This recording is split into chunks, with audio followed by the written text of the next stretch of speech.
In a dark world, remember to be the light. Welcome to Black Swan Revelations. Here is your host, the Black Swan himself, Shane.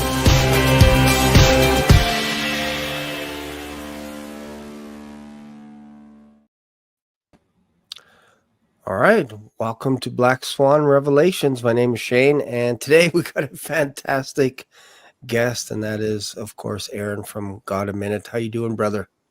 Hey, Shane, how you doing? What's going on, bro? I got my ukulele with me. Yes, you know what we like to do here every once in a while on our show to open things up. We like to play a song with a ukulele. So this is the first time on my channel. So why don't you knock it out of the park? Yeah, you were. He was asking about that song that little song I do on my intro video. So, it's the end of the world. Wait, it's the end of the world as we know it. Oh yeah, it's the end of the world as we know it. It's the end of the world as we know it, and I feel fine. Let me try it again. It's the end of the world as we know it. There you go. It's the end of the world as we know it. It's the end of the world as we know it, and I feel fine.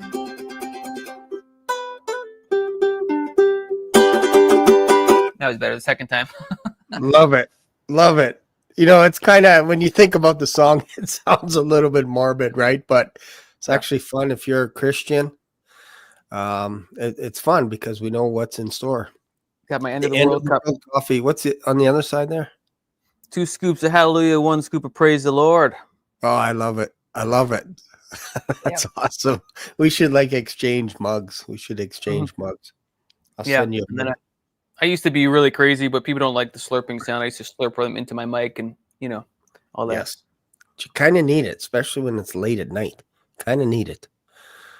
So I thought perhaps we can talk a little bit about things that are a little bit outside the box, other than the basic surface level stuff. Because every once in a while,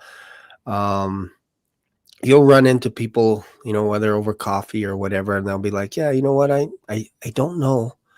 I don't know if I'm truly saved. I don't know. I don't understand. How can I be, or whatever?" So you just kind of explain it to them how salvation works again for the third or fourth time or whatever. And it's like, "How long you been a Christian?" 10 years. Okay, we got to get off the diet of milk and cookies. One day we have to get off of that diet. We just got to. We got to.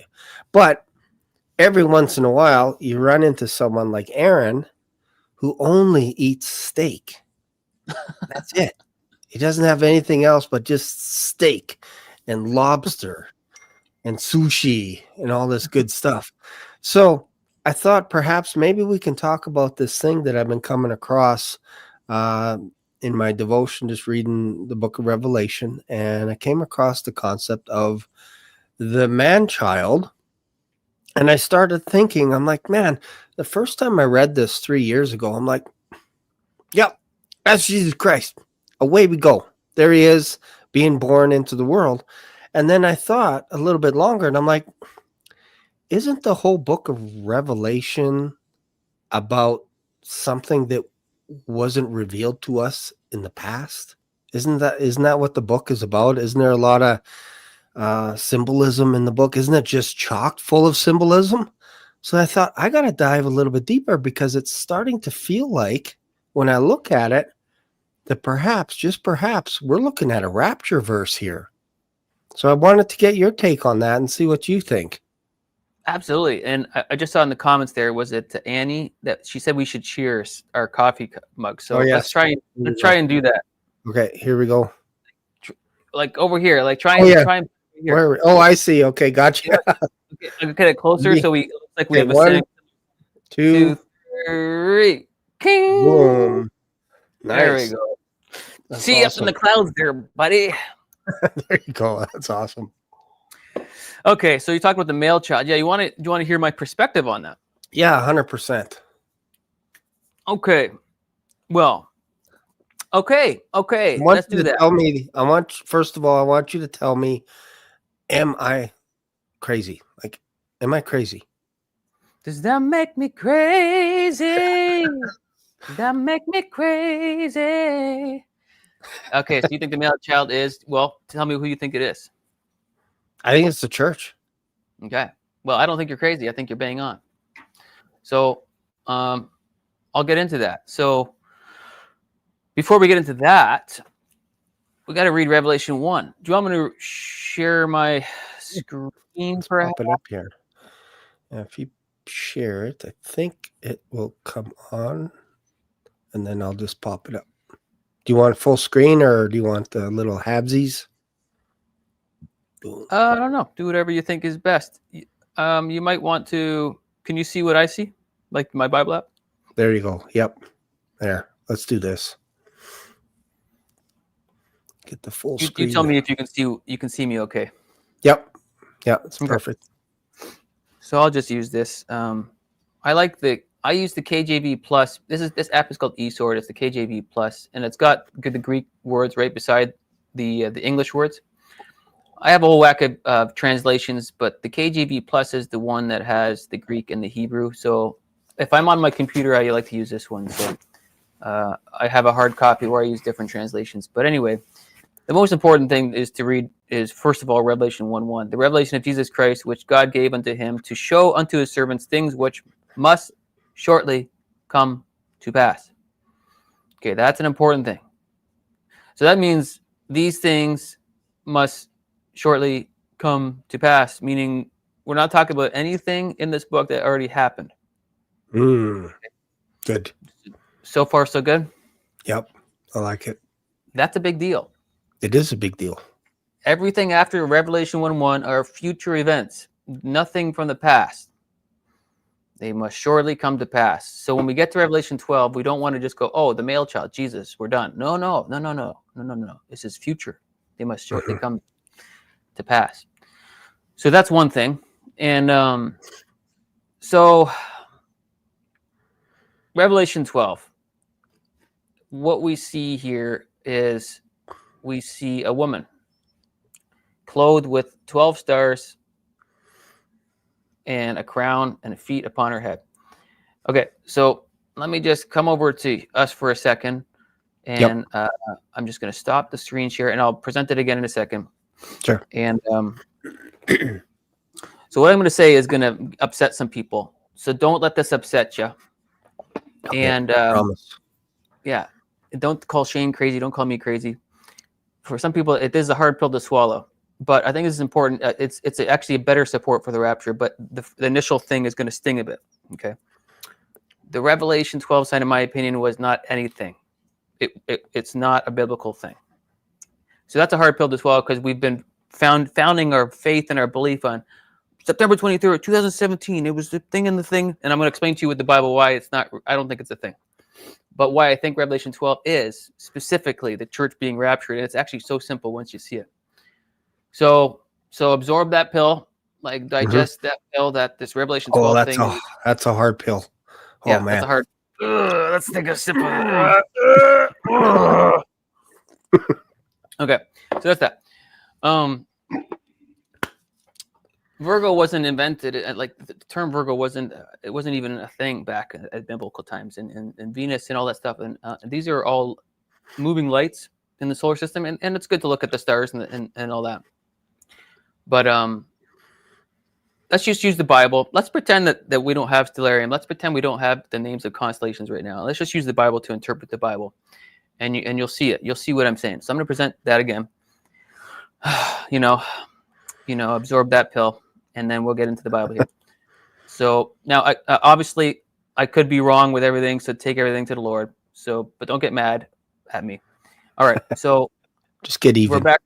Yeah, we're back in the Bible, right? You can see everything I got? Yep.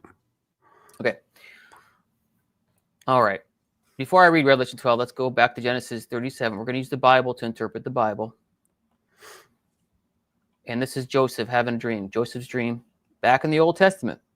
How about that? Amazing. Genesis, the first book of the Bible. And this is Joseph having a dream. And he dreamed yet another dream, but told it to his brethren and said, behold, I have dreamed a dream more. And behold, the sun, bing, and the moon, bing, and 11 stars. Bing! 11 stars meaning his other brothers, not him. So Joseph is one of the 12 stars. 11 stars made obstinance to me, or in other words, worship me, or bowed down to me. And he told it to his father and to his brethren. And his father rebuked him and said unto him, what is this dream that thou hast dreamed? Shall I and thy mother and thy brethren indeed come to bow down ourselves to the earth? Okay, so his father and his mother said he had interpreted the dream, right? And so who's the I? Do you know who the I is? Which part there? And shall I and thy mother? I assumed that it is Jacob speaking. I didn't know who the mother was, though. I'm like, who is the mother? Because Rachel's dead. Well, we've got. Well, yeah, it's Rachel. It's Rachel. Yeah. What do you mean Rachel's dead at this point? Because when wasn't this shortly thereafter, Rachel died and gave birth to Benjamin? Well, it might have been. You got me, actually. Maybe we should read through this a little bit. But here's the thing, right? So I'm gonna highlight this. Maybe we should read through this a bit further. But we've got the father represented in the sun. We got the mother represented in the moon, and we got the brothers represented in the stars. Yeah. This is the point of it, right? So does this make sense so far? Mm-hmm. Okay. So I highlighted the orange for the father. The mother is the moon, and the brethren is the stars. So the stars around this vision is basically representing Israel. Okay. Right. That's a good point, though. We should go back to figure out if the mom is dead or not. But whether or not she's alive or dead, it doesn't change the typology here. But we should give it an honest study there and figure out if she's dead or not. And so, the father is the sun, the mother is the moon, and the brothers are the stars. In other words, the 12 tribes of Israel. So far, so good? You good with that? Yep. Okay. Yep. So we got sun, moon, and stars in the Old Testament. Okay. So if you go back to Revelation 12, knowing that the sun, moon, and stars represent Israel. Mm-hmm. Okay. And there appeared a great wonder in heaven, a woman clothed with the sun and the moon under her feet, and upon her head a crown of 12 stars. Okay. What does that sound like to you? That sounds like the sun would be Jacob, and then I thought, and this is just me, I thought maybe that was Leah. It was the moon, because Jacob loved Rachel more than Leah, because I don't know if she's cross-eyed or lazy-eyed or whatever it is, but and then the 12 stars are the sons. So to me, this is like a picture of Israel. Exactly. That's the whole point. It's a picture of Israel. So you've got Jacob, you got Rachel or Leah, and then you got the 12 stars representing the 12 tribes of Israel. And she, being with child, cried, travailing in birth, in pain to be delivered. Okay, so Israel is giving birth to a child now, right? Mm-hmm. So, but before we move on, does this sit well with you that this represents Israel? Yeah, and I have a question after that, a quick one. But yeah, I think that makes total sense, Israel. Yeah, and then obviously when you read further, this woman, here's the other thing too, is this woman doesn't change, right? So it's Israel in Revelation 12:1, and then it's clearly Israel because the woman fled into the wilderness where she hath a place prepared of God that they should feed her there 1,203 days. That's 1,260 days. So this woman goes to the wilderness, and then as you read on in Revelation 12, she's protected. Right, it says near the end here, and to the woman were given 2 wings and of a great eagle, that she might fly into the wilderness, into her place, where she is nourished for a time, times, and half a time. So again, does that make sense that's Israel? Yes. Yeah, and if you keep on reading, you get that same idea. Here's the woman again mentioned here. So, and the serpent cast out of his mouth water as a flood after the woman. So this woman throughout the entire chapter of Revelation 12 is Israel. It's just that easy. Does that make sense? Yep. Makes sense to me.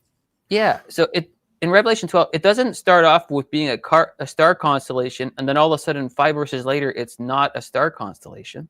Right. Right. So it's the woman is just simply Israel throughout the whole thing, and that's all it is. It's that easy. Yeah. Yeah, I like it.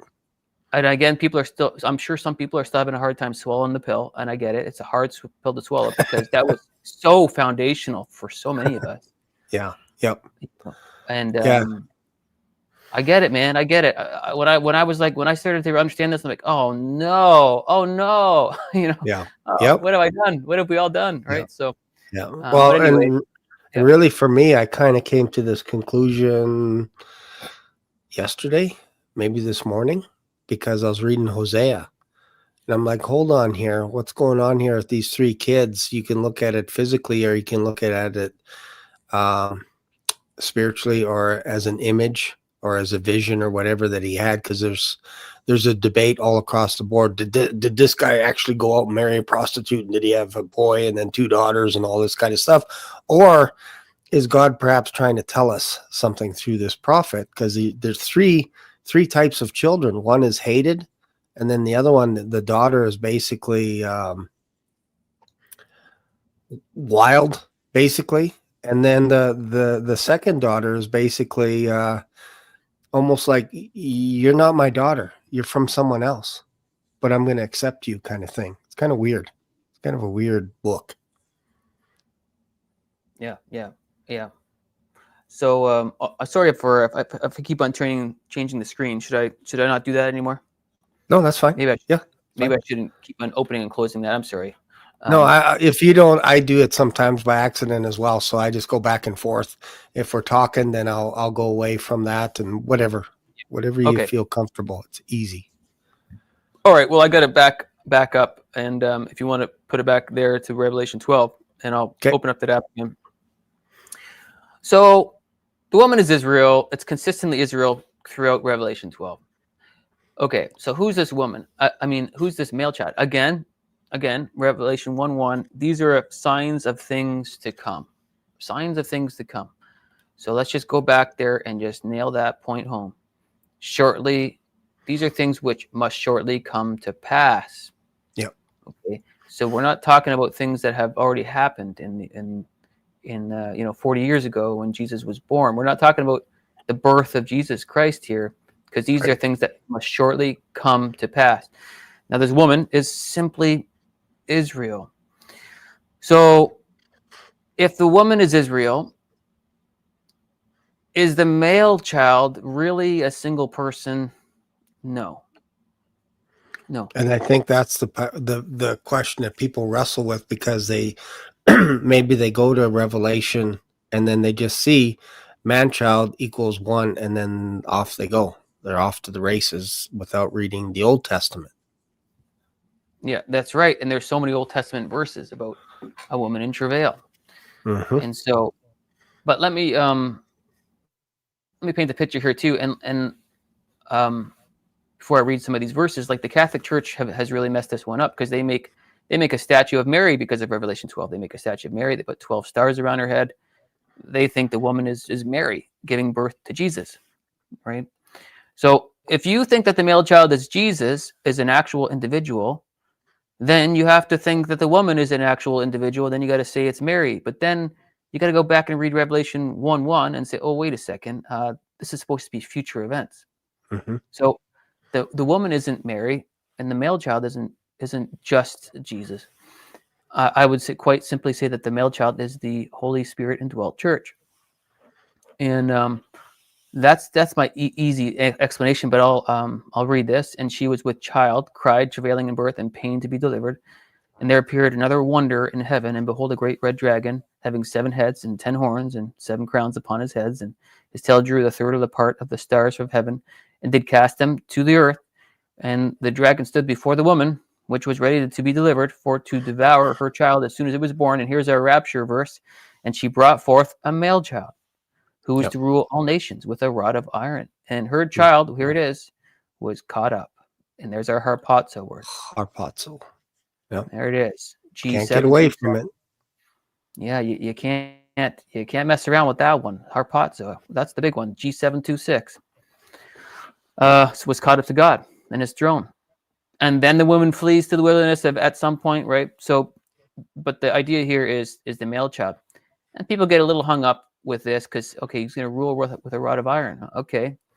Well, let's go to the other churches, because I understand it's a little unnerving. Now, there's 2 verses in here. Let me just open up my hard copy because I read my hard copy more than anything, and I know where everything's highlighted. So let me just for sure. there's 2 spots. It's Revelation 2:27. Oops, 2:27. This is the words of Christ. Or I'll go for with 2:26 first.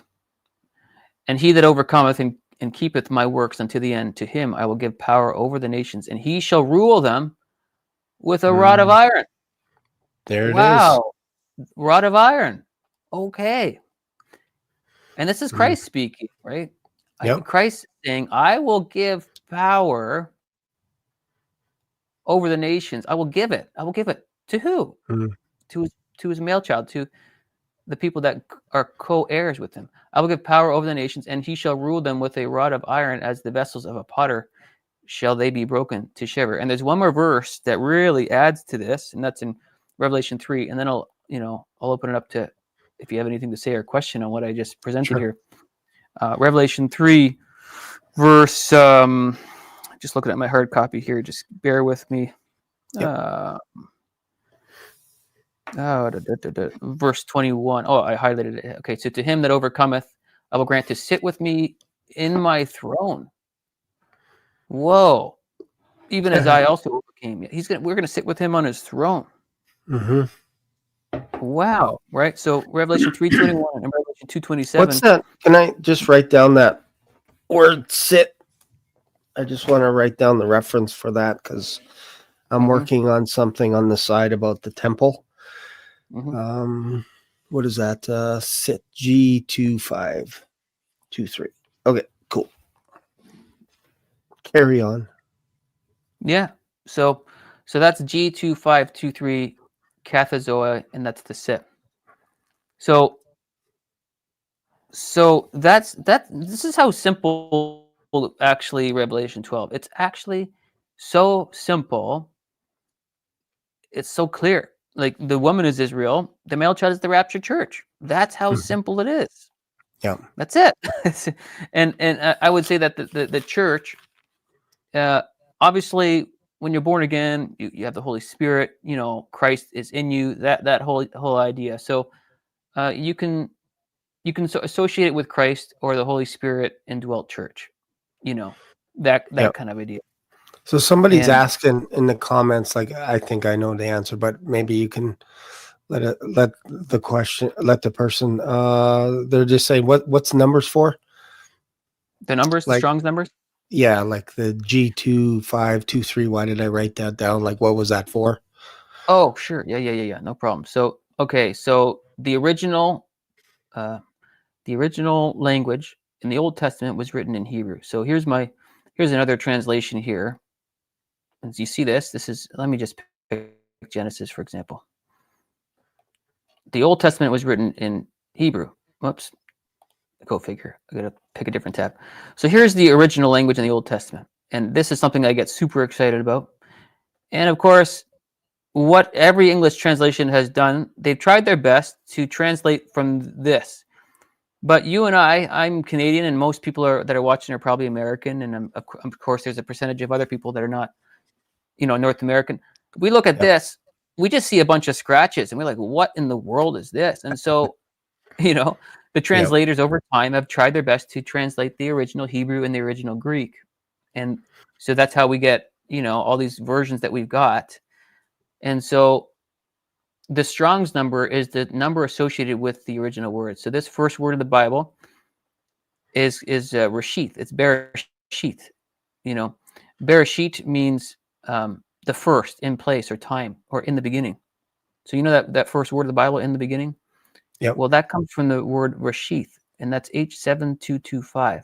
And that's kind of like, how do I say this? It's like So the a H, file.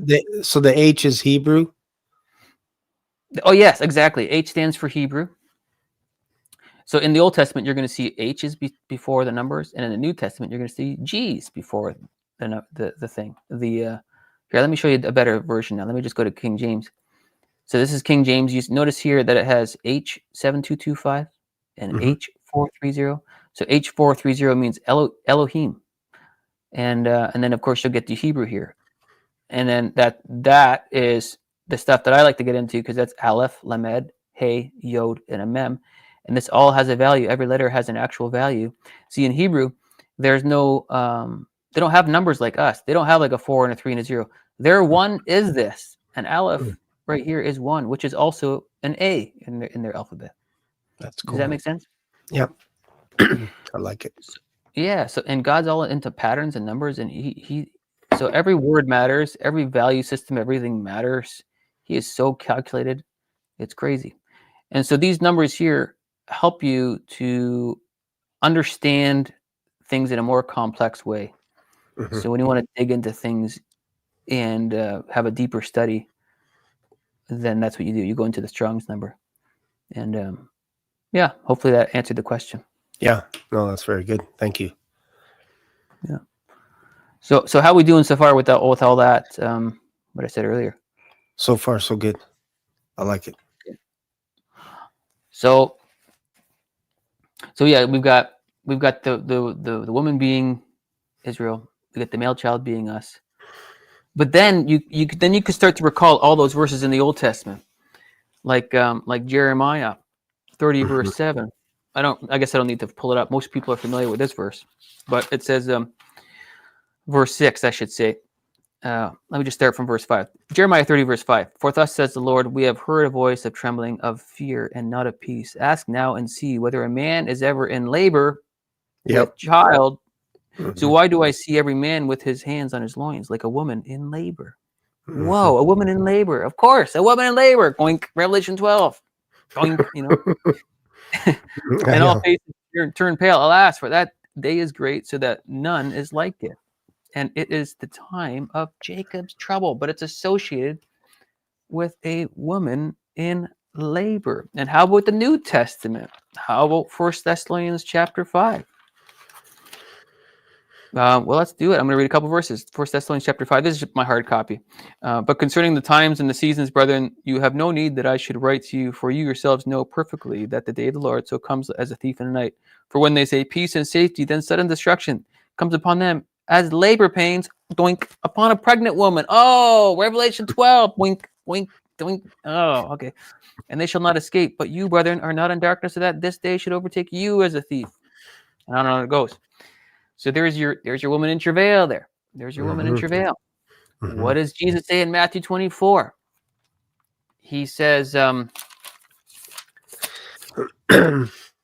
Matthew 24 that take heed that no one deceive you, for many will come in my name, saying, I am Christ, and I am the Christ, and will deceive many, and you will hear of wars and rumors of wars. See that you are not troubled, for all these things must come to pass, but the end is not yet. For nation will rise against nation, and kingdom against kingdom.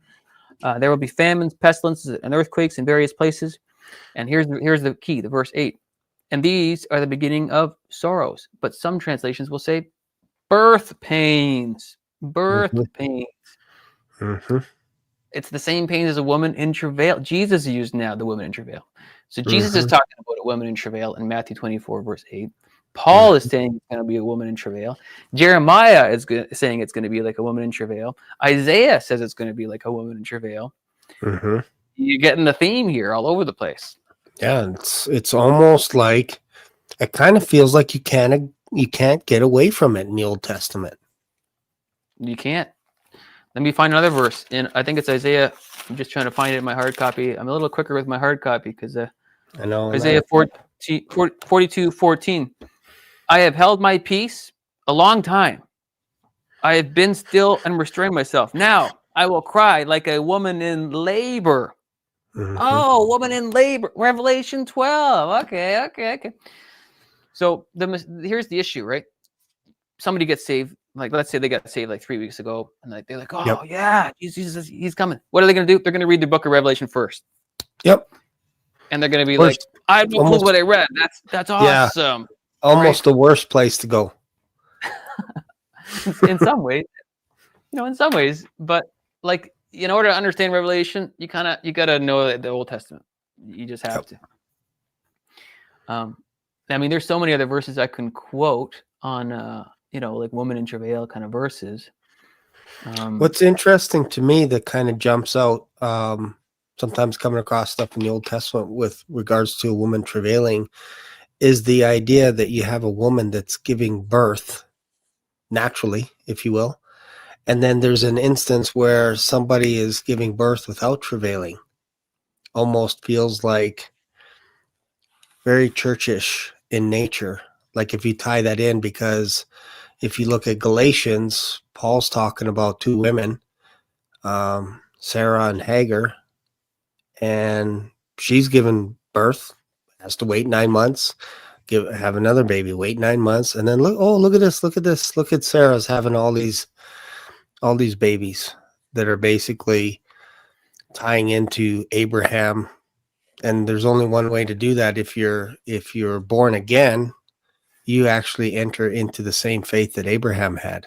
It's almost like we're his children as Christians. It's kind of interesting. Yeah. We're heirs and his children. Yes. Exactly. The whole theme, so he uses the theme of birth quite a bit for the rapture. And he also uses the theme of marriage for the raptures as well. And I see Donna saying, and Enrico been wanting to come out too. Yeah, I know. I got my character. Enrico, I want to get out of here. It's Christ, sit down here. I just want to go, man. Getting tired of this. I want to make like a banana and split, man. Make like a banana and head out, dude. Hey. That's my Enrico character. He's always so stressed. He wants to get out of here, man. Yeah, so I don't know. Where do you want to go now? Do you want to keep on talking on that theme? I have other verses to share on that theme. Yeah, kind of like, because again, people are just going to come across surface level and just go, well, it has to be Christ. It has to be. And then you kind of miss, like, I think you can almost go all the way back to Adam and Eve, when God says to Eve that basically you're gonna give birth to basically a head crusher in the future. It's going to crush the head of the devil, and he's going to strike at the heel and all that kind of symbolism. But you can't help but think that she's almost like a type of Israel in some ways, because she's giving birth to a savior that's going to save the whole world in the future. And she's going to have a lot of birth pains. Mm-hmm. That's her salvation, if you will, conceiving a child. Yeah. Well, here's another section in terms of Israel being the mother. This is Galatians chapter 4, verse 25 and 26 and 27. So for this, Hagar is Mount Sinai in Arabia and corresponds to Jerusalem, which is in its bondage with her children. But the Jerusalem above is free, which is the mother of us all. For it is written, rejoice, O barren, you who do not bear. Break forth and shout, you who are not in labor. For the desolate has many more children than she who has a husband. So I'll say that again, verse 26. Jerusalem above is free, which is the mother of us all. So Jerusalem is the mother, saying in Galatians 4:26. They were the starting group. They started it. They started the party. And so we are grafted into this, as you know, and there it is, with the scripture saying that she's the mother. Yep. But yeah, Old Testament stuff. I have a couple. Even interesting, like in a different way, but maybe maybe not. Like when you look at the book of Ruth, you see a type. Obviously, we talk about the rapture and different things in there, but when you see Ruth coming in from Moab, she's a Gentile, and she gets basically grafted in through the kinsman redeemer process. What does she do with the baby that she has? She gives the baby to Naomi, which is kind of interesting. Yeah, that is okay. I got a lot of meaty things to say. I mean, some people might get lost with some of the things I might say, but because it goes beyond just basic conversation. But I think that Ruth represents the raptured group. I think Ruth is the rapture. Like I think that's the typology of the rapture too. Like, so you got Ruth, a Moabitess, Gentile, being brought in by kinsman redeemer, and everybody represents somebody. I think Ruth represents Christ. I think Ruth represents the Gentile church. That's you and I. And that's what I mean, right? So he gives us illustrations of childbirth, and he also gives us illustrations of marriage to explain the rapture. Yeah. Husband and wife stuff. He calls himself the bridegroom in the New Testament. He doesn't call himself the tax collector. He doesn't call himself the concrete guy or the horse. He calls himself the bridegroom. I mean, that's a pretty special, intimate, relational thing. And that theme is consistent throughout the whole Bible. Lots of marriages, lots of things about that kind of stuff. What does he say at the very end? The bride and the spirit say, the bride and the spirit say come. That's one of the last verses in the Bible. So we've got this bride and bridegroom theme throughout the Old Testament. Now you go back to the Old Testament and you get this one little cute little 4-chapter book near the beginning called Ruth. And she's a Moabitess, Naomi representing Israel, and the mother-in-law, the mother, right? So here we are, Ruth. And I believe that there is a servant in the book of Ruth that is nameless and introduces Ruth to Boaz. And I believe that he represents the Holy Spirit. That is interesting. Yeah. Because the Holy Spirit is the one who calls us and draws us to Christ. You know, you might be able to recall she just happened to show up in Boaz's field. Just happenstance to show up. Like, that's interesting. Right place, right time. Yep. Coincidence or not? No, it wasn't a coincidence. But this servant of Boaz introduced Ruth to him. And what do we see in Boaz? Yeah, just go let her glean. Just let her take whatever she wants. And in fact, just purposely, intentionally give her things that she doesn't, just spoil her. Okay. Yeah, interesting. Good choice of words. Here we are you and I in the age of grace. We don't deserve the mercy that Christ has given to us. All we got to do is believe. That's it. That's all. Yeah, you just got to show up to the field and let the kinsman redeemer throw his stuff at you. Like, that's kind of the age we're in right now. You just got to accept that we have a good kinsman redeemer. We have a good, loving Father. That kind of reminds me of who's the chick? Canaanite chick. What's her name?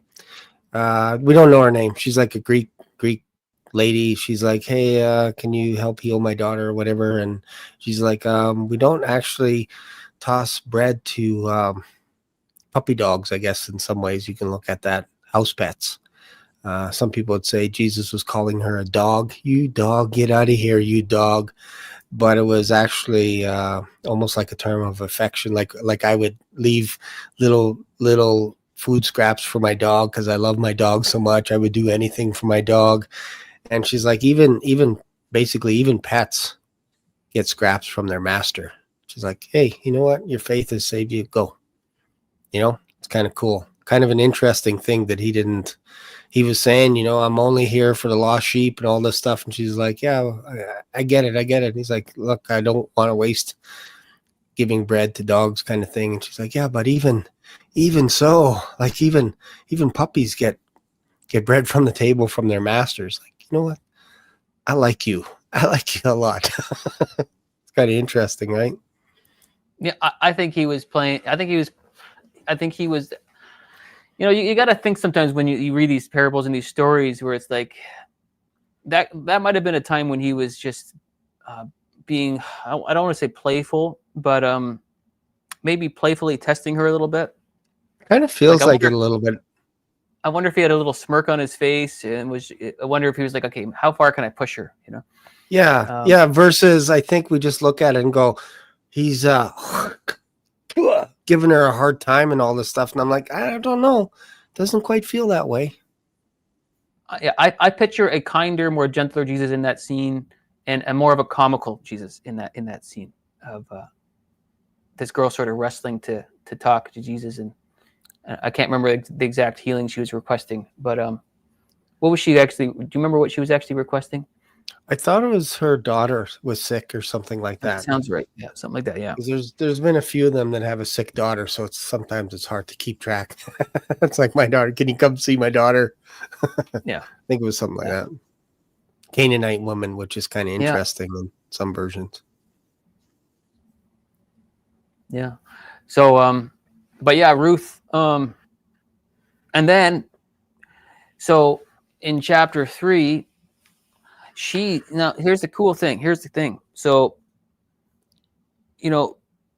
Boaz has made it incredibly clear that he wants to provide for her. He wants to take care of her. He's being so gracious to her. But it required Ruth to take action. So in chapter 3, Boaz is lying there, and she's the one that, I believe it's how it's worded, she uncovers his feet, something like that. Yep. Now there's nothing promiscuous going on here. Nothing, don't read into it the way that you think. It's not like that. Yeah.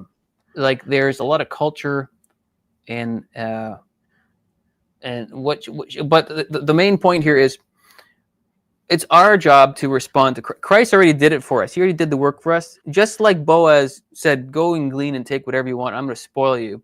Christ already did that for us. He already crucified himself on the cross. He already did the act of Boaz. Now it's our turn to go lay at his feet and say, I accept. Or will you marry me in a way? And of course, what was the reaction from Boaz? Right away. He was tomorrow morning, I'm going to figure this out. Yeah. It's interesting that it was almost like he, I don't know, because it was at the, what do you call it? The barley harvest, basically. I don't know if that's beer and all this kind of stuff that they're maybe having, maybe had a little bit too much. Don't know. Don't want to put something in there that's not there. But he was out cold and he was startled because lo and behold, bammo, rapture, Ruth is at his feet. It startled him. He's turning over and all of a sudden this woman's here. That's amazing. Yeah, it's amazing. And the reason why this is so special too is because this is the book. They read the book of Ruth on the Feast of Weeks, the night of the Feast of Weeks, which is Shavuot, which in my opinion is Pentecost. This is the book that they read. And it's after 49 days, and it's the 50th day, and then that's your day. But reading on in Ruth chapter 4, they go to the close relative. The close relative denies taking Ruth to be the kinsman redeemer. And I think that close relative represents the law. And Boaz represents grace. And is it interesting that the close relative denies Ruth? The one that was supposed to do it didn't take her. And this is an example of how the law doesn't save. The law doesn't redeem. And so Boaz, who didn't have to take Ruth at all, he wasn't mandated to. It was a choice, and he chose to do it. Just like Jesus chose to die for us on the cross. He didn't have to die on the cross for us. So this is a perfect book of grace and mercy. And it's a perfect book of the rapture because he doesn't have to rapture us. But in my opinion, he's going to because he wants to. And because it's a type and shadow. It's all over the Bible. But it's an act of grace. It's an act of mercy. It's an act of what a redeemer would do. And so, of course, Boaz takes her, and then the close relative gives Boaz his slipper, and that's an act of saying, I don't want her. And Boaz is saying, okay, I'm going to take her. And then the last mention we see in Ruth is Ruth 4:13. So Boaz took Ruth, and she became his wife. And when he went into her, the Lord gave her conception, and she bore a son. So new life, all in one verse, all in one verse. We got the son now. and the two became one. And now we got this marriage and birth all tied up into one verse. Then we got Naomi, and then we got the rest of the genealogy. And so, isn't that cool stuff? It is cool? Very cool. It's very cool, and it's all once you get a grasp of this in the Old Testament that there's types and shadows, and some people don't like that stuff. Some people are like, no, I need to see the rapture.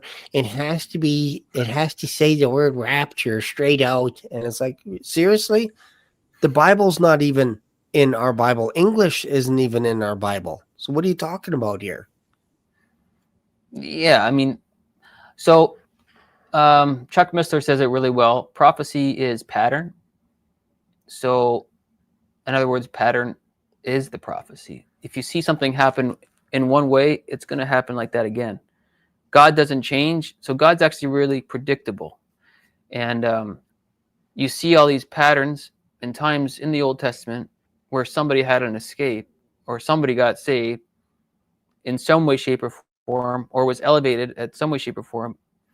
And you're like, okay, I can see the patterns now. I can see the consistent patterns all over the place.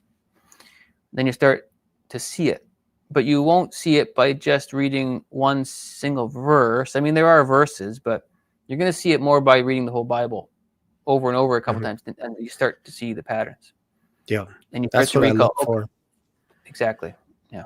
Yeah, and you don't see it right out of the gate, because if you're, this is what I tell people. I say, pick one version, pick it, and I prefer the King James because I feel there's more patterns there that we're not used to. Because if you just read an ordinary NLT, NIV, unless you got eSword or something handy, you're going to just see an ordinary English word and you're just going to skip over it and you're going to miss it. But because it's archaic in nature, the King James Bible, some of the words jump out and you're like, I don't know what that word means. Like, not talking about thee or thou or whatever, but just the way it's positioned.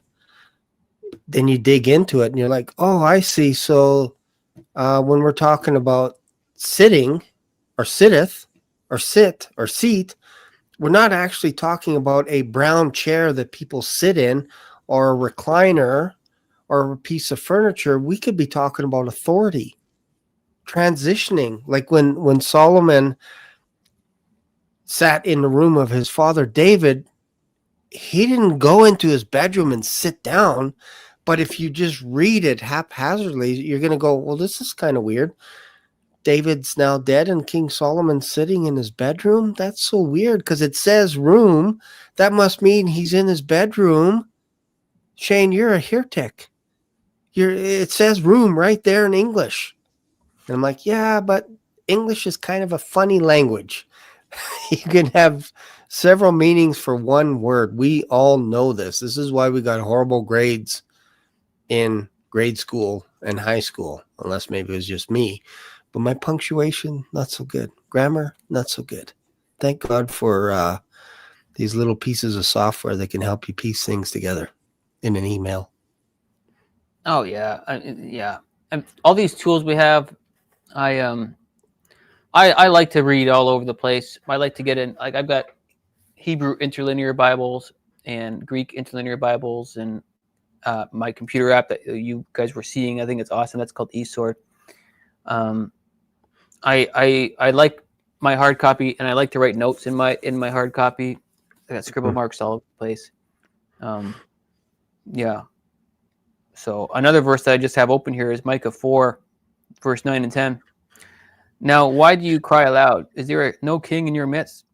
Has your counselor perished? For pains have seized you like a woman in labor. Oh, ding, woman in labor. Oh, be in pain and labor to bring forth, oh, daughter of Zion, like a woman in birth pains. So you see that in different spots in the Old Testament.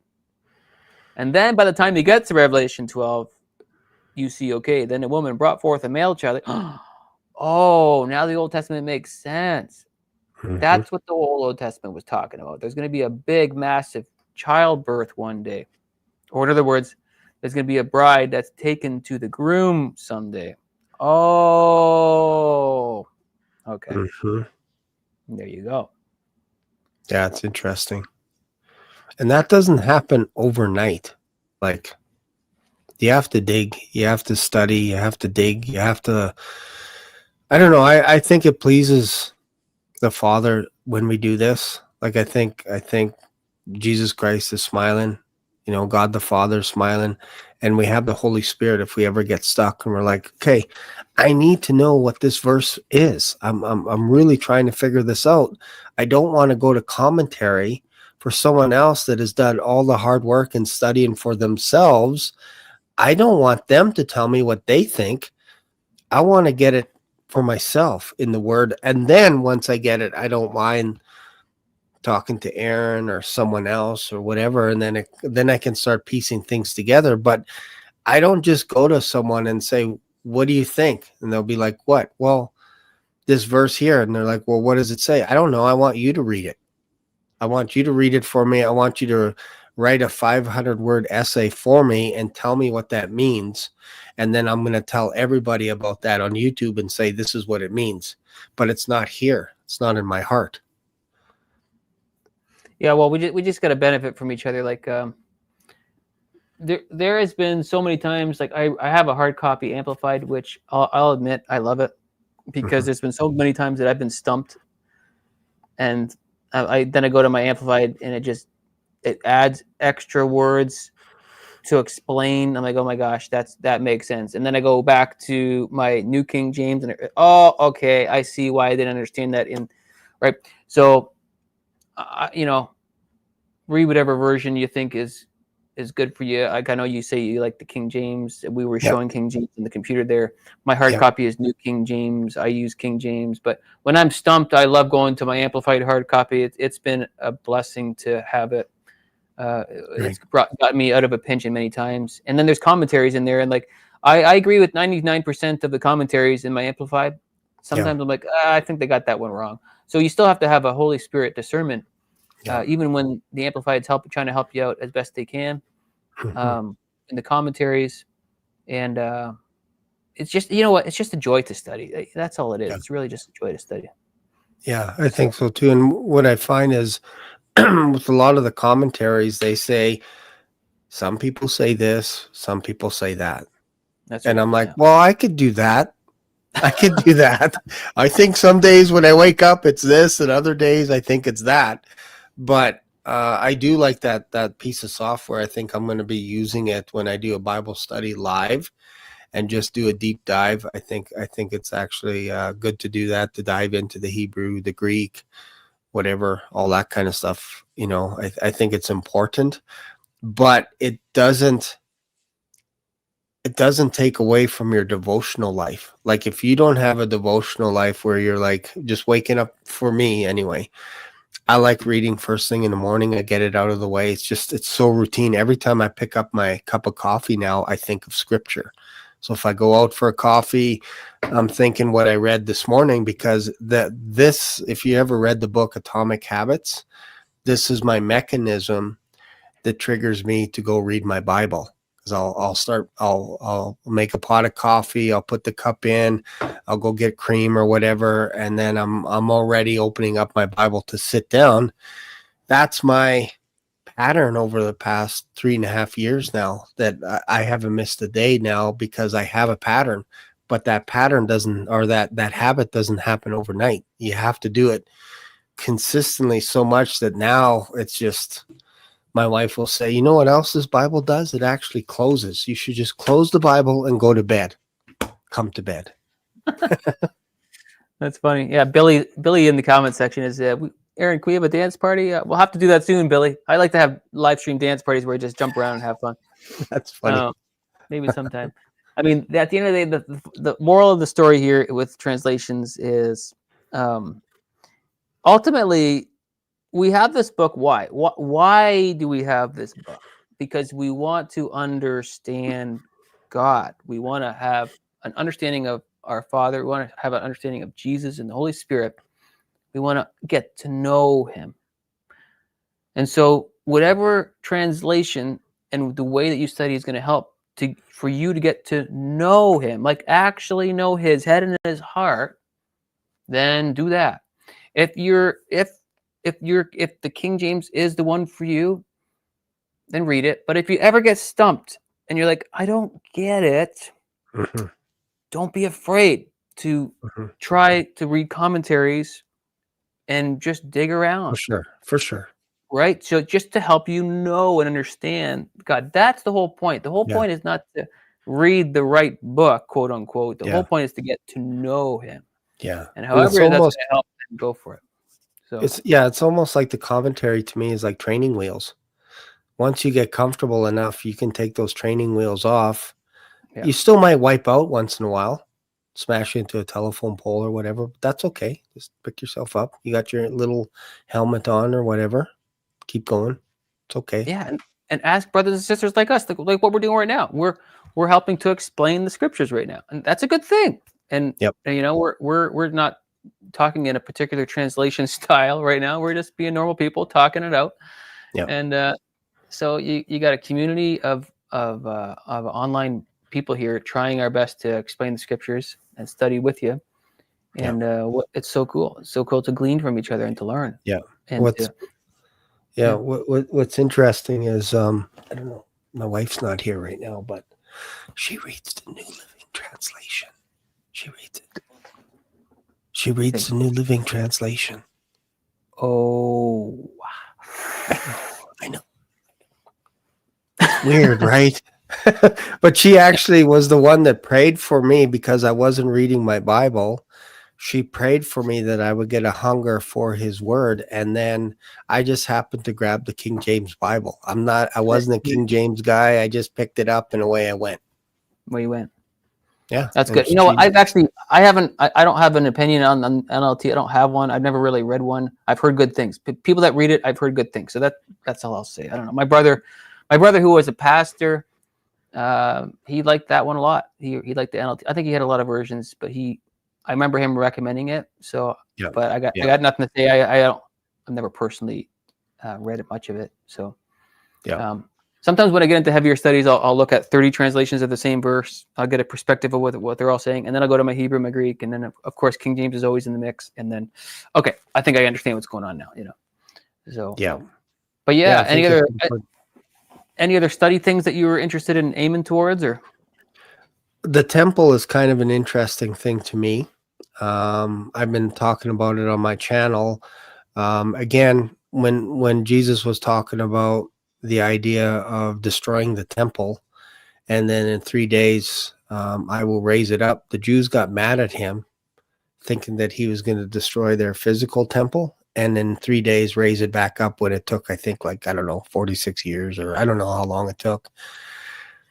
So my question is, I wonder if perhaps we might have got it wrong when it comes to the Antichrist sitting down inside a temple that the Jews have built for the first time. They decided to put furniture inside the Holy of Holies, which has never happened before because the priests always stand, and they're making a nice little seat for the Antichrist to sit in so that he can declare himself to God.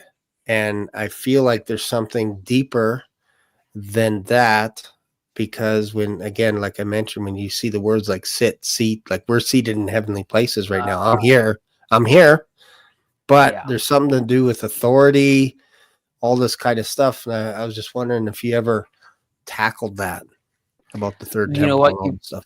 You bring up a great point, and I think it's a very common thing to get to question and to think about, and to maybe dabble into different thoughts. But I think it's actually, like, I get your question, and I think it's extremely, I'll say it really simple. I think it is a man standing in a temple, but I should really explain myself. Yep. But I understand why you would have went there, Mhm. to maybe spiritualize it a little bit. Like, okay, maybe Yep. it's like, something where, yeah, I understand. So, um, again, the thing that really turned my attention back to making it super simple, and it is a man in a temple. Yep. The Antichrist is, are you familiar with the history of Antiochus Epiphanes the Fourth? Little bit with the old sacrifice in the temple, the pigs and all that kind of stuff, or is that after? That's before the destruction. Do you remember when that happened? We're talking before 70 AD or Yeah. right at that was the cause of it, right? Like then there's a huge revolt. They're like, you can't desecrate our temple or whatever, and then the Romans came in and something like that. Well, yeah. Well, okay. So it sounds like you sort of know something. So let me give you a little bit of a history lesson, and I think it'll help because, like I said earlier in the video, pattern is prophecy. Yep. Or in other words, prophecy is pattern. What happened before is going to happen again.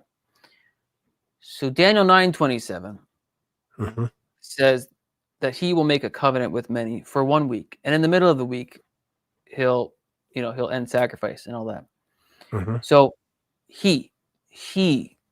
someone is going to make a covenant with many. I believe that is the antichrist. There's a lot of people that debate Daniel 9:27. Yeah, but I believe that is the antichrist making a covenant for 7 years. Jesus doesn't make covenants for 7 years and then break it halfway through. That's not Jesus's thing. Yep. So somebody's going to do that's Daniel 9. Well, what's Daniel 8 about? And what's Daniel 11 about?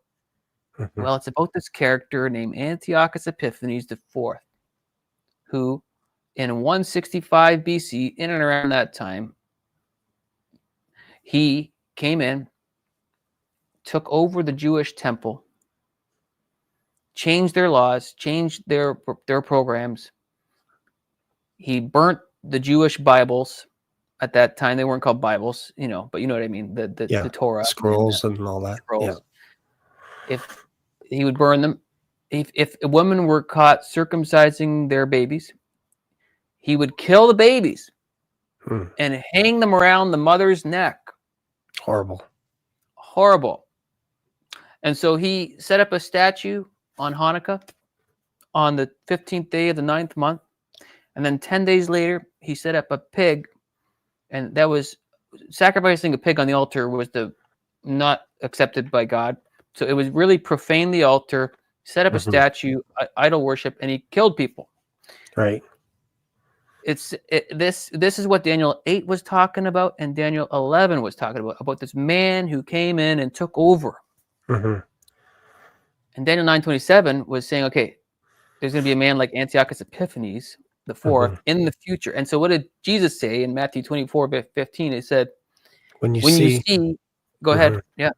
Yeah, when you see the abomination of desolation standing in the holy place, something like that. Yeah, then flee to the wilderness. Yeah, so flee, get out of there. Yeah, so what is he talking about? So, but the thing about them is this was really fresh in their memory.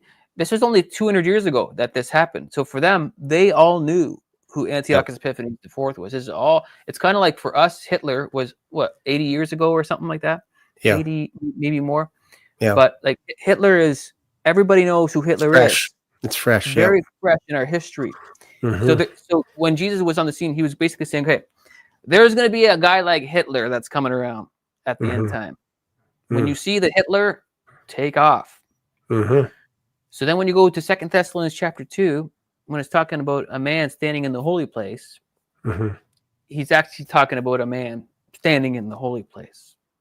There's going to be another person that's like Antiochus Epiphanes IV standing in the holy place, declaring himself to be God. Revelation 13 says that too. So I know some people have spiritualized it and said, the mark is already here, and people, it's in your body, and this kind of stuff. But I think they're just misunderstanding Scripture a little bit, and it's actually a little easier than what people have rabbit trailed into of different categories. Yeah, and believe me, I've wrestled with this for a while because I keep getting stumped on the Dome of the Rock, because to a lot of Jews, they think, and with great reason, historically the foundation stone is inside the Dome of the Rock, and to them, depending who you talk to them, they think that's where the Holy of Holies is, where Solomon had his temple built over that foundation stone, like Mount Moriah or whatever. Like they're all like leaning into that heavy. And then you'll get some other people that'll say, well, I don't want to destroy the Dome of the Rock because that doesn't fit into my theology. You know what? It's 100 yards north. It's 100. It has to be beside or behind it. Like, you know what I mean? Like they start throwing extra stuff and going, I don't like the idea that Dome of the Rock is there. And then when you dive into some of the early church fathers, they're leaning heavy on this. This is not me leaning, but they're leaning heavy on the idea that that third temple will never be built again, which is interesting. Yeah, I've got two running scenarios for this temple thing. Okay. Yep. I heavily believe that the Antichrist, whoever it's going to be, is going to be Muslim, going to be Islamic, and he's going to cater to that crowd. So option A, he stands in the Dome of the Rock. Yeah, that would make the most sense to me. Theory A, that rock is actually the holy place, where it is the foundation of where the temple used to build. So that's option A. Okay, option A is that. Yeah. Option B, maybe they do somehow build this third temple. I don't know how they're going to do it. I can't really imagine how this is going to work out, but maybe they'll figure out a way to build this third temple, and then he'll stand in that particular temple. But those are my two options. Yeah. I'm 60% more towards the Dome of the Rock being the temple. And that's and that's what I feel, that how hard would it be to get a Muslim, or if you're one of those people that think that Trump is the Antichrist, how hard would it be for him to walk into the Dome of the Rock and stand in the holiest of holies? Or how hard would it be for an Antichrist figure, whoever that is, to, if he's a Muslim, to walk into the Dome of the Rock when it's run by the Muslims? How hard would that be? I don't think it would be hard at all to have someone stand there. That fulfills Daniel 9:27. That takes care of everything. And we jump to the sacrifices and oblations, and I'm like, well, doesn't the Antichrist have a little bit of an ego where he's stopping all sacrifice to any god on the planet? Like, you can only worship him. That's it. No one else but him. And you can buy and sell only like if you worship the beast, worship the image of the beast, that's the only way to buy and sell. You could start building a little bit of a case that perhaps this guy has an ego, that he wants total control over the world. And he wants to win over the Jews and everything. Yeah, I was just doing a little math count, because I don't remember when the Dome of the Rock was finished being built. Was it 691 AD or something like that? Yeah, I think it was in the late 600s, something like that. Yeah, you're right. Like, I think 670, something like that. Well, if it was, for example, if it was 690 plus 1335 is 2025 in terms of the year. We got that 1335 count in Daniel. If you want to count from 691 respectively, it would add up to 2026. And of course, if it's 692, it would add up to 2027, etc. So I thought that's pretty interesting math there. Yeah. Again, I don't really remember the date to start from, but it brings us to the season for sure. So yeah, it starts bringing us really, like, I think if we're still here, 2025 is going to be crazy when it comes to rapture talk. Like, it's going to be all over the place. Like, it's anytime. It's this month. It's June. It's July. It's January 6th. It's whatever. Like, 2025 is just going to be a Watchman year, is what I feel, if we're still here. Yeah. Oh, yeah. There's lots of reason that next year could be the year. Oh, absolutely. So, and we're getting really, really close to the finer points of the window of when Christ was crucified. You can't really pick anything earlier than 31 now, and we're running out of runway space if it's 33 AD. So 31, 32, 33 AD seems to be the last options, and we're kind of running out of runway space with that to fit that whole year plan. So, and if you think about Israel becoming a nation in 48, everybody's been on that for a long time, saying that generation will not pass away, all this kind of stuff. You're losing that window as well. You're losing, like, World War II vets. Like, there's not very many left. Eventually, you're not going to have any more World War II vets. Eventually, you're not going to have anybody left from the Holocaust. Eventually, you know what I mean? Like, you're going to get, if you say 40 years was a generation, now you say 70, now you say 120. I think that you're kind of starting to max out now. And it feels close. Well, there's a couple of different ways to look at that. The word generation, this generation shall not pass away until all these things are fulfilled. This generation, it could also mean race, like this race or this this group of ethnicity. How do you say that? Yeah. Culture. Yeah. This Jewish culture will not pass away until all these things happen. So that's interesting. That's more likely the true interpretation of that scripture, where the Jews are going to be around to see this. You guys are not going to become extinct. Right. Guaranteed. That makes sense. Yeah, that makes sense. So I don't know if we're supposed to add 70 or 80 years to this. However, we still could add 80 years and apply it to the midpoint, which is still reasonable. We still have that as an option. That option, that theory will kind of expire in about 6 months. But we can still apply it to a midpoint in 2028. That caught me off guard there.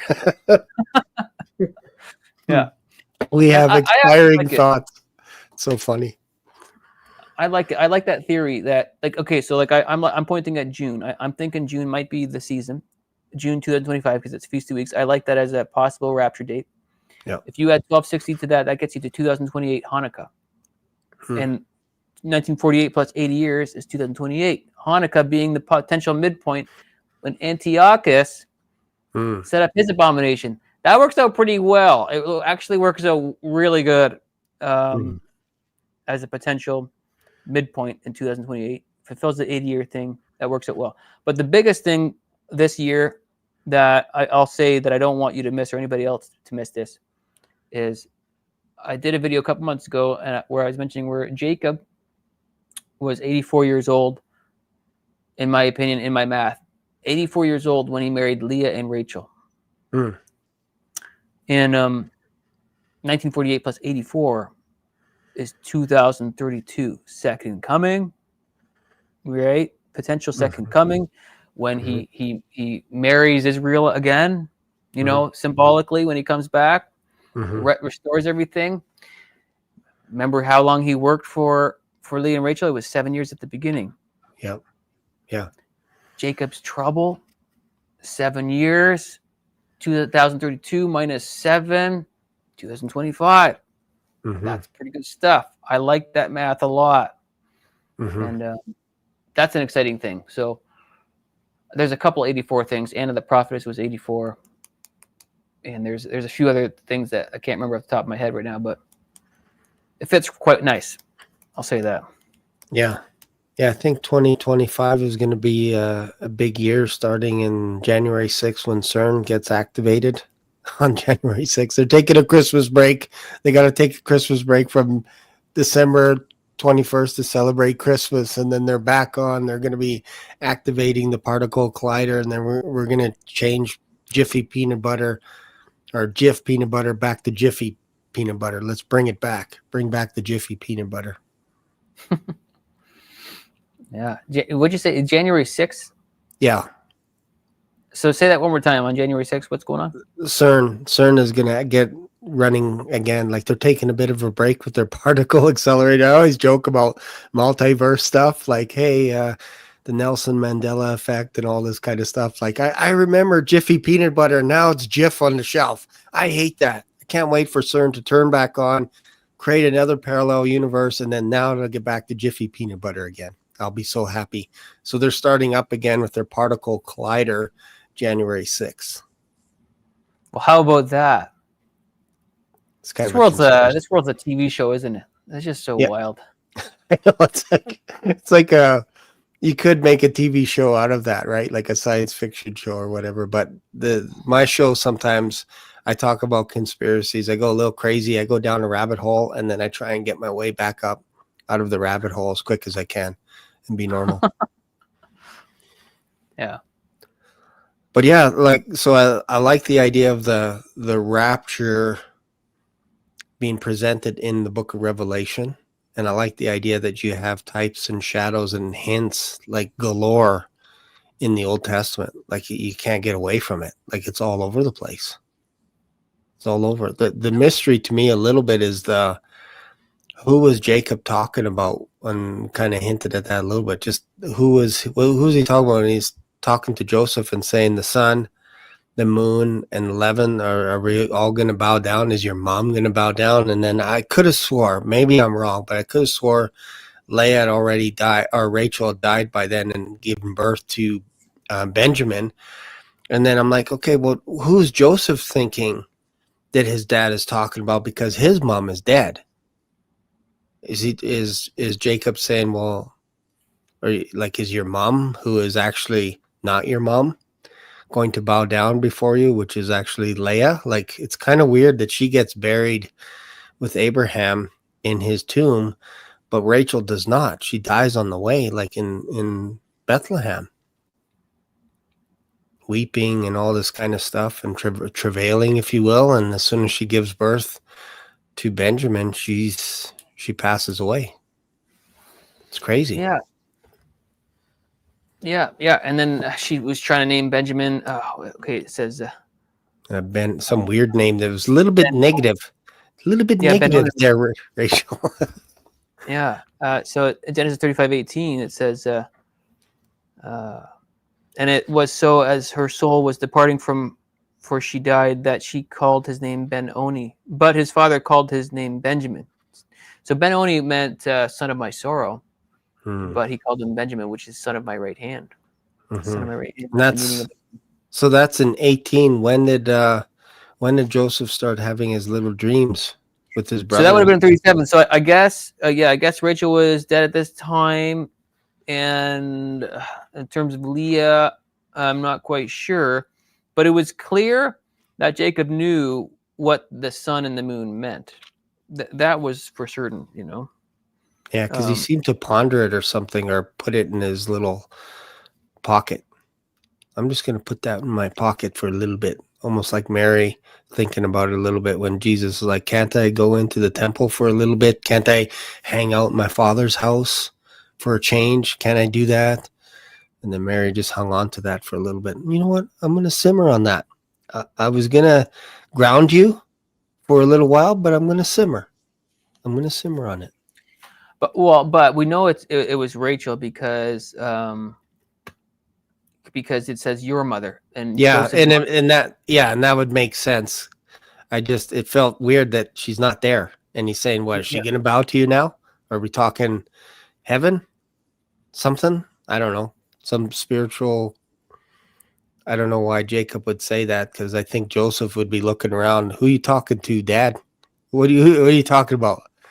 My mom, you talking about your wife? What's going on here? There's actually 2 more wives over here. There's 3 of them standing here. What are we talking about here? Yeah. Somehow Jacob knew exactly right away what was going on here. Joseph interpreted the dream. I mean, Jacob interpreted the dream, Joseph's dream. Yeah. Amazing. Yeah. They were pretty upset at that dream too. Seemed like his brothers were. Didn't that cost him? Yeah, and speaking about Joseph and types and shadows, Joseph goes to Egypt, and then what happens? Joseph is elevated second in command before his brothers. Joseph is a type of the rapture. And then another thing is, when the brothers come to him in Egypt, the first time, they don't recognize Joseph. Well, on the rapture day, the Jews are not going to recognize Jesus when he comes in the clouds. But what happened was the brothers went back home. They went to talk to Jacob, and they brought him back. And the second time, now I might be getting my story confused, but I know that the second time they come back, we can read this properly, or everybody can read this properly. It's at the end of Genesis. When they come back, then they recognize him for who he is. And there's a part where Joseph says, brothers, it's me. And they go, oh, it's you? Yeah, it's me. Well, guess that's what they're going to be doing at the second coming. They're going to be looking upon the one whom they pierced, Zechariah. And so there's your pattern in Genesis. That's prophecy. The first time they didn't recognize him, the second time they did. And then Jacob comes and meets Joseph as Israel meeting Joseph. And and he dwells in the land for a little bit, and then he dies at some point. Yeah, it's interesting that Joseph sat by himself. The Egyptians sat by themselves. The brothers sat by themselves in birth order. That would be confusing to them. Like, what's going on here? And I've often felt that his helper was almost like a foreshadow of the Holy Spirit, because he was always doing things for Joseph, like put my cup of divinity, my silver cup, put it in his bag, give him all his money back and all this stuff. And then when the brothers came back to the house, they're like, come here, can we talk to you for a second? It's like, I think we got a thief. One of our brothers are a thief here, but we didn't do it on purpose. And the guy's like, it's okay. I did it. I put it in your bag. It's all right. It's all good. We're going to eat. And then Joseph came, because I think he was a little bit of a workaholic, came home for dinner, for din. And then it's just kind of interesting. It's a very fascinating story with the bones too, and all that stuff, carrying the bones to the promised land. Like, that was a big deal to Joseph. He made them all swear that, and he died first. It feels like he died before all his brothers, which is kind of interesting too. Yeah. And near the end of Genesis, I'm just looking at my hard copy here. Near the end of Genesis, Genesis 50, verse 19, Joseph said to them, "Do not be afraid, for am I in the place of God? But as for you, you meant evil against me, but God meant it for good, in order to bring it about as it is this day, to save many people alive." Mm-hmm. So he's just showing his grace and compassion, just like Christ is going to show his forgiveness and compassion and redemption to Israel. Joseph did that at the end of the book. And also, just a fun little math thing, Genesis has 50 chapters. Exodus has 40 chapters. 50 times 40 is 2,000. We are looking at a 2,000-year window from the cross to the second coming. I think that's kind of neat too. That Things is like cool. Was it the 49th chapter that he forgave them, or was it earlier, or was it on the 50th? I don't know. It was the 50th chapter, that thing that I just read there. Okay. And, that's kind of cool. 50 is always kind of a cool number too. Yeah. And 50 is the letter Nun in Hebrew, which is fish, and represents fish and new life. And 40 is the number Mem, or the letter Mem, and that represents water. And water represents people in Revelation 17, verse 10, I believe. So nice little combo with numbers there, 50 and 40. I like that. I like how Genesis and Exodus are like that. Yeah, it's kind of cool. Like even when you think about Moses, for some strange reason, he decided to change Joshua's name to, Hoshea or whatever his name was, to Joshua, which is the son of Nun, which is kind of an interesting play on words too. Like, out of all the people that you can have beside you as your number one guy, you change his name to Joshua, and he just happened to be the son of Nun. Fish and all this kind of crazy stuff, right? Like, my goodness. Yeah, a lot of fun stuff. And then, of course, in Genesis 38, you have that Judah and Tamar incident, which is actually it's kind of in an awkward spot. It's almost like they should have put this Judah and Tamar story. I don't know. Like, it just comes out of nowhere. Yeah, it's almost like they should have made this in Genesis 37, and then they should have started Joseph's story in Genesis 38, because it's Joseph in Genesis 37, sort of the introduction of Joseph, sort of like that, with the exception of the birth stories and all that. Yeah. So he gets carried away, and then they take a break. I'll say this. Yeah, I'll say the story is displaced. The Joseph story is displaced in Genesis. You got Genesis 37, the Joseph story begins, where they sell him and all that. And then we have a break, and we go to Genesis 38, which is the Judah and Tamar. And then Genesis 39, we go back to Joseph as a slave in Egypt. So we take a little detour. But Genesis 38 is a very special chapter, where we have the chronology of Boaz all the way to David coded in that chapter. Hmm. We have Boaz, every 49th letter in Hebrew, it spells Boaz. Mhm. And then later on in the text, every 49th letter, it spells Ruth. And then a couple verses later in the text, every 49 letters, we have Obed. And then later on in the text, every 49 letters, it spells Jesse. And then later on in the text, we have every 49 letters, it spells David. Are you kidding me? Yeah. And it's all in Hebrew. And I've got it. I did a video on that a while ago. I'll re-say that again. But it's every 49 letters.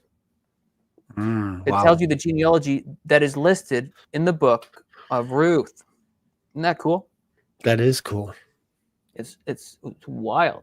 So Like if you're not a Christian right now and you're watching this show, this would be a very good time, because then we can go deep with you on this channel by talking about scripture. Because if you're brand new and you're like, yeah, I don't know about this stuff, like we could be talking over people's heads, Yeah. but I think the majority of the people on my channel, I think are King James friendly.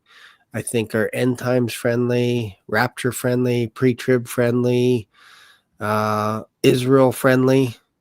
What else? I think that's kind of the groupings that we have here, and they like going deep. They love steak. I think they love steak. Me too.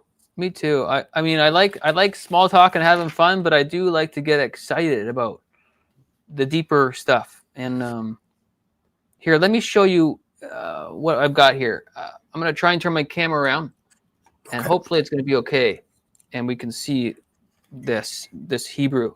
What I just mentioned. Maybe I'll turn this light down a bit so we can maybe see it better. Yeah, let me Maybe see make me bigger. Yep, I'll do that here. Let's see if this works. Oh, that works out pretty good, actually. All right, so this is Genesis 38. This is how you spell Boaz. This is a bet. This is an ayin. And this is a Zion. And so Boaz. Okay. Did I say that right? My memory might be wrong, but that's it's like a Z sound. Boaz. That's 49 letter steps. So this is my Hebrew. Hebrew is you read it to right to left. And so, but Boaz, he marries Ruth, right? Well, here's Ruth. A resh, 49 letters back is a vav, 49 letters back is a tav. There's Ruth. So Boaz and Ruth. Well, guess what? Then it spells Ruth again right here. Resh, vav, tav, every 49 letters. This is the chronology that's mentioned in the book of Ruth. So Boaz marries Ruth, and here's Ruth again coded here. And what's the order of them? It's Boaz, Ruth. Ruth is coded twice, then Obed, then Jesse, then David. And so over here, we've got Obed. This is a ayin. Sorry, gotta fix that again. This is a bet. This is a delet. Obed. Right there, every 49 letters. I have a video of this that's much more clear, but I'm just showing you with my hard copy here. Sure. And So you're taking basically when you say 49 steps, you're counting every letter till you get to 49, and then you mark it and say, okay, this is actually almost like a word search. Like you're actually spelling out David, Obed, Jesse, Ruth kind of thing in there. Yeah, that's right. Yeah. Yeah. And here's Jesse right here. So Yod, Shin, and Yod. And here's the David, Delet, Vav, Delet. But this is written in the order that is listed in the genealogy of Ruth. And this chapter of the book was written like 500 years before the book of Ruth even happened. God chose the names of these individuals before they were even born and decided to put them in Genesis 38 in this way 500 years beforehand. So let me just give you, this is God stuff, right? So let me just count. I'll just do one count so you understand what I'm saying here. So here's 1, right?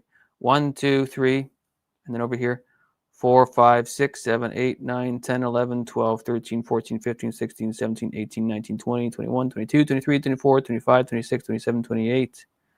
Over here, 29, 30, 31, 32, 33, 34, 35, 36, 37, 38, 39, 40, 41, 42, 43, 44, 46, 45, 46, 47, 48, 49, and then there's 50. And so when you count again, you're going to get that same thing, 50, right? So if you count, it's 49, and then you would start again at 1, right? I mean, anyway, you understand the pattern is consistent, and Wow. I like it. that's And it makes sense to me that God has a mind like that as well. If he's the word and he's math and everything like all wrapped up into one, why wouldn't there be patterns in the Bible? I never saw that before, but that's actually fascinating. It's fascinating. I got so many. I love that kind of stuff, like the Bible codes, especially in the Hebrew, because that Hebrew was the original stuff. And like I was sharing on my live stream with Robert Breaker, I was sharing some Torah codes. There's Torah codes in Genesis and Exodus, Leviticus, Numbers, Deuteronomy. I don't know if you caught that part of the video. You said you watched a bit of it. Yeah, you were mentioning about boy, it's almost like you can't get away from Ruth. What were you mentioning? What were you talking about? You're saying, "Behold, Ruth." Behold, what was that you're talking about? Yeah. So Torah spelt Torah is spelled Tav. There's a Tav, there's a Resh, there's a Vav, and there's a Hey. And so how you spell Torah is if you were to reverse it, it's behold Ruth. So Tav, Vav, Resh. Let's just go with the three letters. Tav, Vav, Resh. That's the first 3 letters of Torah. Flip it around. Ruth is spelled Ruth, Vav, Tav. Oh, So wow. yeah, so Hey means behold. So, and I'm going to spell Torah for you. Tav, Vav, Resh, Hey. If you go Hey, Resh, Vav, Tav, it means behold Ruth. Wow. So everything on the Bible, the foundation is the Torah. So in other words, you flip it around, the foundation is behold Ruth. Oh my goodness. Yeah. And the codes that I was sharing earlier in my live stream, the word Torah is coded every 50 steps or every 49 letter steps. Feast of Weeks, you count 49 days, and on the 50th day, it's Feast of Weeks. You get to understand the complexity of all that. That's so cool. Yeah, that could make a guy's mind just explode.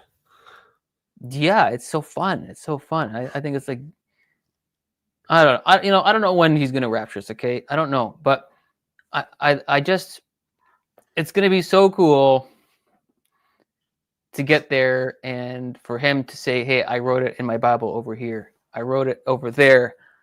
And it'll be extra cool to see a bunch of his kids say, hey, yeah, I found that one little clue. I found it. Let me show you. And Jesus is like, yeah, good job, man. You found it. That's good. But let me show you 1,000 other codes that you missed, Yeah. And all the things I wrote in the. I often wonder if I could be a fly on the wall on the road to Emmaus with the 2 disciples that were like, we're kind of stumped here. Like, I thought he was going to restore Israel, but he dead right now. People are saying they saw him and whatever, but this is confusing to us, and they're just probably arguing amongst each other. And then some guy comes strolling along and it's like, hey, what are you guys talking about? What's in the news today? What's CNN saying, or ABC or NBC or whatever? It's like, what do you mean? Well, what are you guys talking about? Okay, where have you been? On another planet? Like, where have you been? Are you in heaven or something? Like, have you not heard? Again, you have to try and put yourself in there, like exactly like I said, to fly in the wall. I mean, he must have had a sense of humor. He was playing with them. Come on, he was playing around. I know, that's what it feels like. Right unto the breaking of the bread, and then Gonzo. It's like, oh, tell me what just happened here. I don't know what you guys are talking about. Tell me more. He's got a sense of humor, right? I don't know, guys. I don't know anything. Yeah, I don't know what you guys are talking about on the road. Yeah, so Jesus knew. He was playing around with them. Yeah. And so Yeah. I've got let me show you one more. Well, I could show you tons of codes and everything, but I'm going to show you one other code that's a super awesome thing to show you. Sure. I'll turn my thing around again. Move some lights around, and let's see here. So one more code. I got lots of these to show you, but this is Daniel 9:26. This is a salvation booster as well. So salvation, a word for salvation is Yeshua.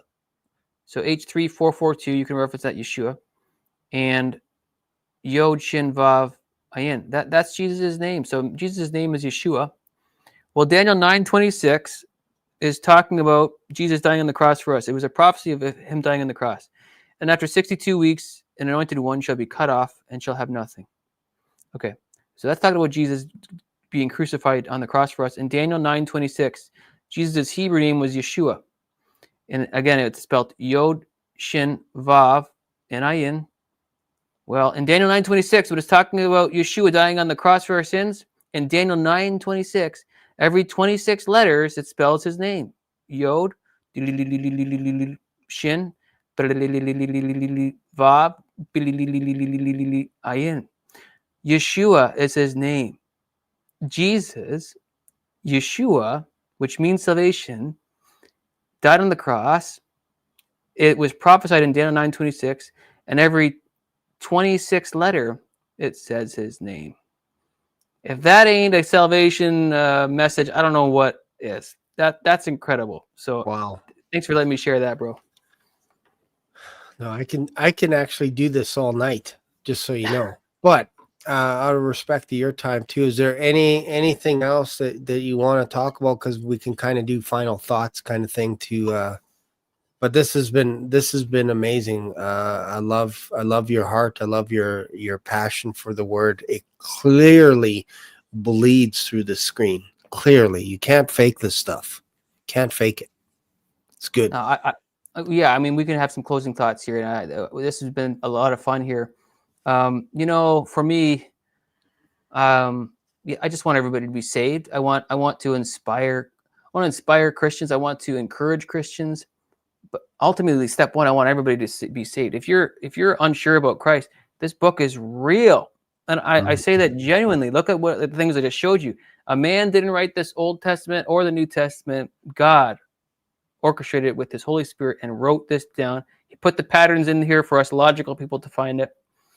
And it's a beautiful thing when you start to see all the gems, when you start to dig in the sand and you see treasures, you're like, you just want to tell everybody. Think of a kid that they find like a piece of glass on the beach. They go, Mom, look what I found. Well, we're reading the Bible and we're like, whoa, we got to tell our friends. This is legit. And so Jesus is more than real. He is life. And this book is full of life and it's truth. And Jesus is the way, the truth, and life. And so I hope anybody listening to this video, there's enough evidence here to say, okay, maybe I should believe what Grandma was telling me this whole time, and maybe I should put my trust in Jesus. And if you are a Christian, I hope this inspires you to be consistent in your word.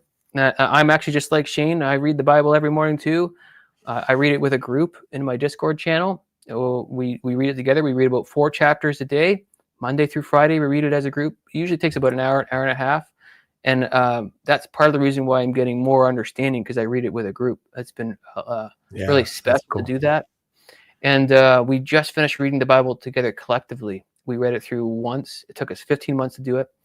But It doesn't matter how slow or fast you read the Bible. As long as you got that book in front of you, then you're doing the right thing, And this life is full of distractions, and we can get really sucked into TV shows and video games and entertainment. And I get it. I like watching stuff too once in a blue moon or playing games. Sure.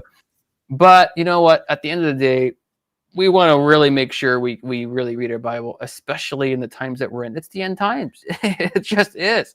So this is the time to really get familiar with his prophecies and to just do what God's called you to do. So that's my closing thoughts, I suppose. Yeah, I like it. You tied it up with a nice little bow. That was nice. That was good. Yeah. the way I kind of look at it is there's two things, because I talk a lot about black swans on my channel.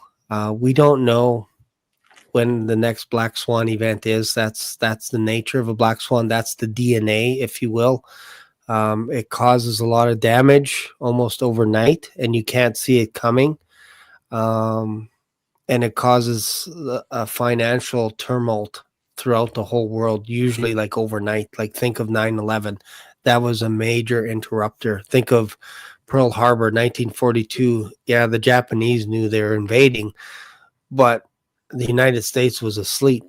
They were asleep. They didn't expect it because they were like a superpower. And sometimes when we're the most comfortable is when we're the most vulnerable. When we say things like it can't happen, the rapture can't happen tonight, can't happen tomorrow, I can't die tomorrow. When you start saying things like that, you don't know. That's the whole thing. You don't know until you're on the other side, and then you look back and you go, oh yeah, I can explain 9/11. It's a government thing. It's a conspiracy. They should have saw it coming. Look at all the breadcrumbs. Well, that's a black swan, because afterwards you use hindsight bias to explain it away. That's the third criteria that makes it a black swan. So I don't know when I'm going to die. I don't know when I'm going to get raptured. So I live every life like it's just 24 hours today. And why not read the word and dive into it? Because you never know.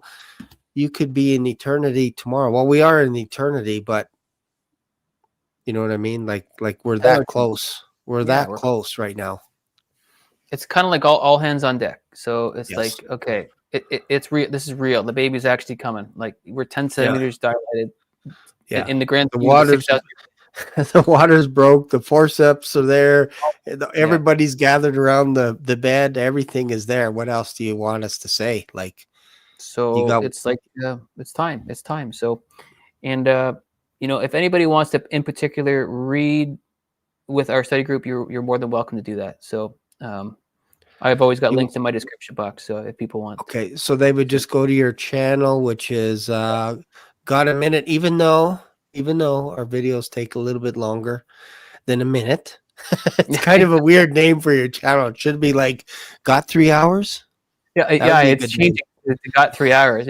Yeah. So go to Aaron's channel. And so Evan, is he like a partner on the channel? Because he doesn't have his own channel, right?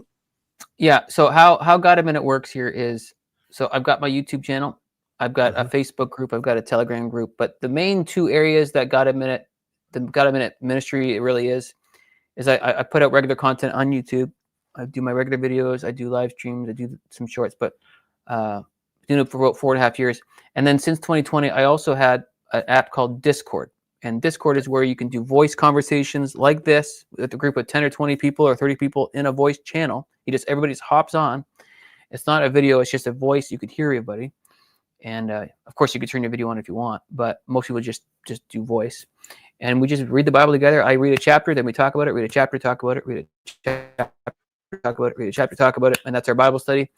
And then there's other studies in the evenings, and we've got text channels where people text each other. We got DMs, we got prayer forums, we got end times discussion rooms in there. It's like a big electronic church building without physical walls.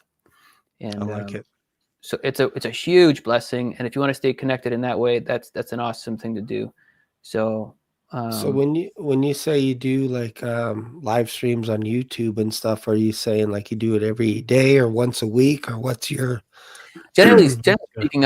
I've always kind of targeted to try to do it once a week, but lately I've been trying to do it. I'm trying to aim more for Wednesdays and Thursdays for live streams, and the Discord, if you click on the about box under any video, you'll see the Discord links. So under any video, you just go to the description box and then you'll see that's me being a clown. That's awesome. Changing the word to Jesus is coming. And then if you click on more, you'll see that Discord link there. Join the Discord, and then that's the Discord link that'll get you into the community. and of course ways to support. But it's one of the first links there. It's right near the top, right near the top. You see that word Discord there? I can't read on this little. It's right there. Yeah, right there. Okay. Boom. That's the link that'll get you to the link the place I'm talking about. Okay. And, cool. Yeah, I'll check it out. Picture it like a church, electronic church, and that's where I DM. I'm very easily reachable in my DMs. It's like so anybody can DM me. Of course, I don't necessarily respond right away, but I'm very very reachable. So no, that's cool. That's awesome. So yeah, go check out Aaron at God a Minute. Subscribe to his channel. Comment. Feel free to comment. Feel free to join his Discord. Go check him out. And he's got some cool stuff. Actually, today he was on with Robert Breaker, and I watched some of that. I was also watching a debate by one of my brothers, Brother Derek, that was also on your channel last night. So yeah, I forgot about that. You guys can watch. I was on Aaron's podcast last night, so that was fun with Derek, and Evan was on there. So there's just 4 of us, which was nice, and of course we talked about rapture, which is pretty good. But I was also watching Derek's video today with he was doing a debate with another guy that was post-trib. So there's basically 2 guys, two against 1. So Bob Barber was on there debating with this other gentleman, and it was interesting. It's interesting to watch stuff like that. I kind of started the debate accidentally, and then Derek finished it, so it was good. It's all good. Oh, wild. Okay, and that was a live stream on Derek's channel. Yeah. That was a couple days ago, because I had done a debate, I think a week or 2 weeks ago on a Friday, and I brought Derek on, and then I was the intermediator between the two because I didn't want to gang up on the post-tribber and run circles around him and make him feel embarrassed and just all that kind of stuff. I didn't want to do that to him. So I thought I'll just be the mediator. So it's 1-on-1. And the idea was to do 2-on-2. So you have 2 against 2, like a tag team match kind of thing, debating. And then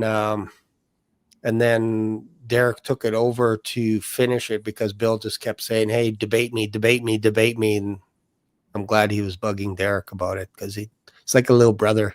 His little brothers, they're always bugging you all the time. I think debates are really a good thing. If people can be kind, I think it's a really healthy thing, because you know what? It also challenges your own thoughts. Like, oh man, I think they got 100%. Me there. I gotta have an answer for that one. And so if you have the right attitude, it's going to make you a stronger person and a stronger believer. You're either going to believe what you believe stronger, or you're going to change your perspective on something. Yeah. But no, exactly. I used to be a post-tribber, but that was because I wasn't reading the Bible. Right. So yeah, and you know what? And the thing about the post-trib, really, at the core of it, of course, there's so many patterns of rapture types and shadows, but the core of it for me is this relationship thing, like understanding God. Like when I told you about at the beginning, we want to read the Bible to understand Him. So what's the character of God? Okay, He calls Himself the bridegroom. He's a loving God. He's a merciful God. He's got emotions. He cried. Remember, Jesus wept over Jerusalem, and He wept in the garden. He's a God of emotions. He's a God of love. He calls Himself the bridegroom. So this whole perspective of, okay, I see the character of God in a loving, merciful, amazing bridegroom view. And the post-trib people, just the foundational thing, they see a dark, gloomy, wrathful God. That's what they see, and that's kind of like that's where the beginning stages happen. So I think if you can paint a picture for them, as well as logic, there's a lot of logic in the rapture, but also paint the picture in this loving, merciful bridegroom analogy. That might help, So, but yeah, debates are good. For sure. Yeah, so that's cool. But thank you, brother. I'd love to have you on again in the future sometime. I think this was good. Yeah, that's perfect. I'd love to do that again with you. And have me on. Yeah, let me know anytime, man. Vice versa. So yeah, thanks for for having me sure. on your show. Yeah, I really appreciate you. And if you don't mind just sticking around in the back, I'll just say goodbye to everyone. Okay. Thanks, everyone, for watching us tonight, spending a couple of hours with us, diving into the Word. So I appreciate you guys. Love you guys, as you know. And we'll see you in another video. Again, go check out Aaron at God a Minute. See ya. Black Swan Revelations here on YouTube brought you today's mind-bending journey. Dive into the discussion, your comments, questions, prayer requests, and powerful testimonies of Jesus' love are what fuel this community. Did today's episode hit home? Smash that like button. New here? Subscribe and ring the notification bell so you never miss a live stream or a video upload. Thanks for being part of today's adventure. Catch you in the next video, or maybe even in the clouds. Stay curious, stay blessed.